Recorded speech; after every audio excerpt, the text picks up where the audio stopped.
નમસ્કાર ખેડૂત મિત્રો, આજની ખૂબ જ મહત્વપૂર્ણ ખેડૂત અપડેટ લઈને આવ્યો છું। જો તમે પ્રધાનમંત્રી કિસાન સન્માન નિધિ હેઠળ ₹2000નો હપ્તો મેળવો છો તો આ વિડીયો અંત સુધી જરૂર જોજો, કારણ કે હવે સરકાર તરફથી એક મોટો નિયમ બદલાયો છે। હવે આગળના હપ્તા માટે નવી કિસાન આઈડી બનાવવી ખૂબ જ જરૂરી બની રહી છે। ઘણા ખેડૂતોને લાગતું હોય છે કે ફક્ત નામ નોંધાયેલું હોય એટલે પૈસા આવી જશે, પણ હવે એવું નહીં ચાલે।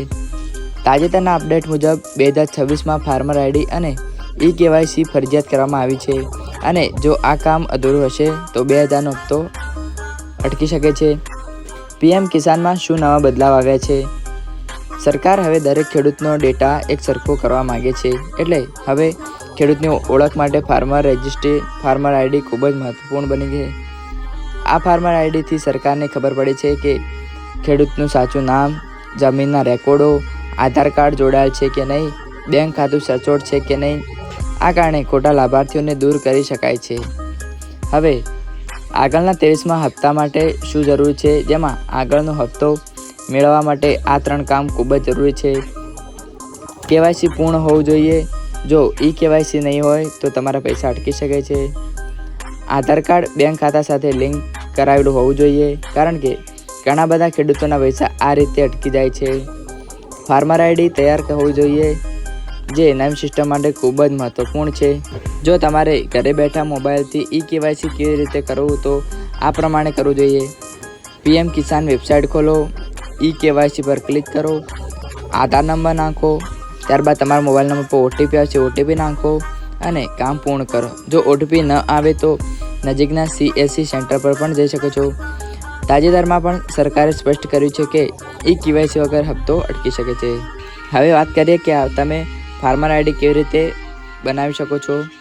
તો સૌથી પહેલાં તમારે આધાર કાર્ડ, મોબાઈલ નંબર, જમીનનો દાખલો અને બેંક ખાતું જરૂરી છે। આ માહિતી રાજ્યની કૃષિ સિસ્ટમમાં પણ જોડાયેલી છે।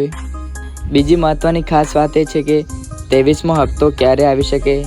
જો હાલ 22મો હપ્તો માર્ચ મહિનામાં જમા થયો હતો, એટલે આગળનો 23મો હપ્તો લગભગ જૂન અથવા જુલાઈમાં આવવાની શક્યતા છે। જો અધિકૃત તારીખ સરકાર જાહેર કરશે ત્યારે ચોક્કસ ખબર પડી જશે। જો તમારે આઈ ખેડૂત પોર્ટલ પર સતત અપડેટ જોતા રહેવું જોઈએ, કારણ કે આઈ ખેડૂત પોર્ટલ પર ઘણી નવી સહાયો આવે છે, જેમ કે સાધન સહાય, તાડપત્રી સહાય, પંપ સહાય, પશુપાલન સહાય જેવી સહાયો મળતી રહે છે। તમારે આઈ ખેડૂત પર શું ચેક કરવું જોઈએ, તો જેમાં નવી સહાય શરૂ થઈ છે કે નહીં, અરજીની તારીખ, જરૂરી દસ્તાવેજો, કઈ કેટેગરીમાં અરજી કરવી જોઈએ એ પણ તમારે ચેક કરવું જોઈએ। મોટાભાગના ખેડૂતો સામાન્ય ભૂલો એ કરે છે કે આધાર નંબર ખોટો નાખે છે, બેંક IFSC કોડ ખોટો નાખે છે, ઈ-કેવાયસી અધૂરું હોય છે અને મોબાઈલ નંબર પણ બંધ હોય છે।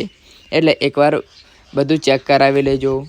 સૌથી મહત્ત્વની સલાહ એ છે કે ઈ-કેવાયસી ચેક કરો, આધાર બેંક સાથે જોડાયેલ છે કે નહીં, ફાર્મર આઈડી અંગે માહિતી મેળવો, આઈ ખેડૂત નિયમિત તપાસતા રહેજો। અને ખેડૂત મિત્રો, જો આવી જ સાચી અને ઉપયોગી માહિતી માટે વિડીયો લાઇક કરો, ચેનલ સબસ્ક્રાઈબ કરો અને બીજા ખેડૂતો સુધી આ માહિતી જરૂર પહોંચાડજો।